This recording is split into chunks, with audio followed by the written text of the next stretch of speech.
আসসালামু আলাইকুম সুপ্রিয় শিক্ষার্থী বন্ধুরা, আমি সাদাত আমিন অনেক স্বাগতম জানাই তোমাদের টেকনিক ইজি এডুকেশনে। চলে আসলাম তোমাদের সামনে পৃষ্ঠা নাম্বার 23-এর গ নাম্বার যে কাজের অঙ্কটা আছে সেই অঙ্কটার সমাধান নিয়ে। দেখো এখানে আমাদের প্রথমে বলেছে যে এফ অফ এক্স একটা হচ্ছে ফাংশন দেওয়া আছে, যার মানে এক্স এর ভ্যালু এখানে আর যাই হোক 1 হতে পারবে না, কারণ আমরা জানি ভগ্নাংশের হর কখনো 1 হতে পারে না। তুমি যদি এখানে এক্স এর ভ্যালু 1 বসাও তাহলে কিন্তু ভগ্নাংশের হরটা শূন্য হয়ে যাচ্ছে, তো সেই শূন্যটা কিন্তু হওয়া যাবে না।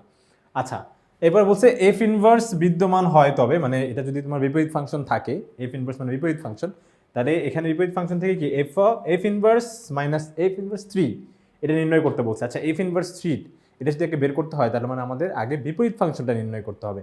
তাহলে আগে আমরা বিপরীত ফাংশন নির্ণয় করি, তাহলে এফ ইনভার্স 3 এটা অটো চলে আসবে। আচ্ছা, তাহলে বিপরীত ফাংশন আমরা হচ্ছে এখানে সিম্পলি আমরা অনেকবারই বিপরীত ফাংশন করে ফেলেছি অলরেডি এখানে। তো প্রথম কাজ হচ্ছে কি, যে মনে করি যে এফ অফ এক্সটাকে আমরা কি ধরে নিব বলো তো, ওয়াই ধরে নিব ভাইয়া, ওয়াই ধরে নিব, ভালো কথা। তাহলে এফ অফ এক্স ইকুয়ালস যদি ওয়াই হয় তাহলে এক্স ইকুয়ালস টু কি হবে, এফ ইনভার্স ওয়াই। আর আমরা জানি এফ অফ যখন সাইড চেঞ্জ করে তখন এই পাশে গেলে কি হয়ে যায় বলো তো, এফ ইনভার্স হয়ে যায়। এখন সরাসরি কি করবো বলো তো, যে তোমার হচ্ছে যেহেতু এক্স এর মান, এই যে এফ অফ এক্স এর মান যেহেতু ওয়াই ধরেছি, তাহলে এফ অফ এক্স এর জায়গায় ওয়াই লিখতে পারি। তাহলে Y is equals to 2x plus 2x minus 1। এখানে সিম্পলি তোমাকে যদি আমি জিজ্ঞাসা করি যে ভাইয়া এখানে আসলে কিসের মান দেওয়া আছে, তোমরা বলবা যে ভাইয়া এখানে ওয়াই এর মান দেওয়া আছে। তো আমি বলবো যে ভাইয়া তুমি ওয়াই এর মান থেকে কোনোভাবে যদি এক্স এর মানটা বের করে ফেলতে পারো তাহলে তোমার হচ্ছে বিপরীত ফাংশন চলে আসবে। কি করতে হবে, এক্স এর মানটা বের করতে হবে। তাহলে এক্স এর মান বের করার উপায় হচ্ছে কি, যে তোমার হচ্ছে এখান থেকে আমরা আস্তে আস্তে এক্সটাকে ফ্রি করব, মানে সব এক্সগুলোকে এক পাশে নিয়ে পরে এক্সটাকে ফ্রি করে দিব। কীভাবে এটা আমরা করতে পারি, যে দেখো হচ্ছে এখান থেকে একটু কালারটা চেঞ্জ করি। এই দেখো তোমার হচ্ছে এক্স মাইনাস 1 এখানে কি অবস্থা আছে, ভাগ অবস্থা আছে, ওই পাশে গেলে গুণ হয়ে যাবে। তাহলে কি এক্স ওয়াই আর হচ্ছে মাইনাস ওয়াই, আর এখানে কি থাকে 2x প্লাস 2। ঠিক আছে, যেহেতু এখানে পদ সংখ্যা দুইটা তাহলে কি দুইবার গুণ হয়েছে ওয়াইয়ের সাথে। আচ্ছা, যেহেতু আমি এক্সকে চাই তাহলে একটা কাজ করবো, তোমার হচ্ছে এক্সগুলোকে সব এক পাশে রাখি, এক্সগুলোকে এক পাশে, তার মানে এক্স ওয়াই প্লাস 2x এই পাশে আসলে মাইনাস 2x, এগুলো সব এক পাশে থাকবে। আর এই মাইনাস ওয়াইকে এই পাশে নিয়ে যাই, তাহলে 2 এখানে আছে, মাইনাস ওয়াই এই পাশে আসলে প্লাস ওয়াই হয়ে যাবে। তারপর এখান থেকে যেহেতু শুধু এক্স চাই, শুধু এক্সের সাথে হ্যান হাবি যাবি আর কিচ্ছু চাই না, তাহলে কি করবো, এখান থেকে এক্সটা কমন নিয়ে নিব। এক্স কমন নিলে এখানে পড়ে থাকবে ওয়াই, আর এখানে পড়ে থাকবে কি শুধু -2, আর এখানে 2 প্লাস 2। এখন কি করবো বলো তো, এই যে তোমার এক্সের সাথে ওয়াই -2 কি অবস্থায় আছে, ভাইয়া বলবা যে এটা গুণ অবস্থায় আছে, ওই পাশে গেলে কি হয়ে যাবে, ভাগ হয়ে যাবে।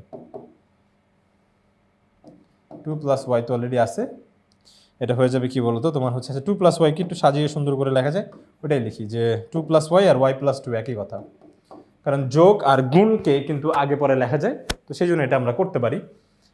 কিন্তু তোমার হচ্ছে এখানে দেখো y-2 এটাও তোমার হচ্ছে এভাবে থাকবে, কারণ y-2 এখানে গুণ অবস্থায় আছে, এই পাশে গেলে কি হয়ে যাবে, ভাগ হয়ে যাবে।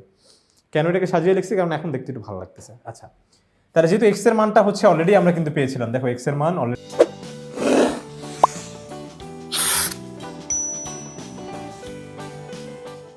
আমরা এফ ইনভার্স ওয়াই পেয়েছিলাম, তাহলে এখানে এক্স এর জায়গায় আমি এফ ইনভার্স ওয়াই কিন্তু লিখতেই পারি।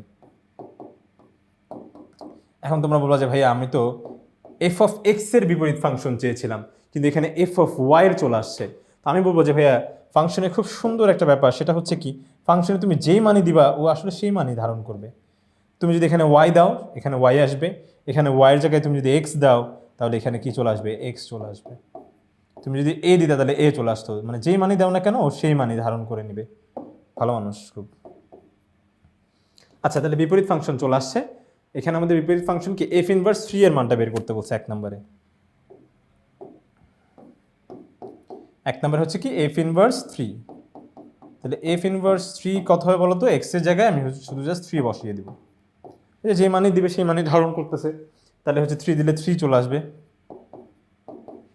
তাহলে 3 প্লাস 2 হচ্ছে 5, নিচে হচ্ছে 1, তার মানে কত হবে বলো তো, 5/1 মানে হচ্ছে 5। ঠিক আছে, তাহলে এটা হচ্ছে আমার প্রথম প্রশ্নের উত্তর।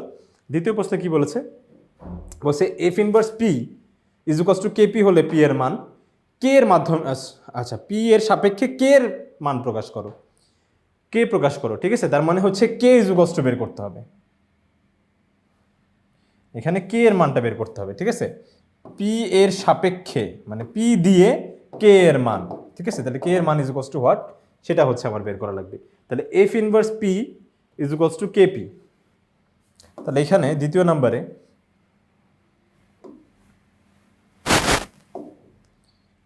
নাম্বার অঙ্কে কি বলেছে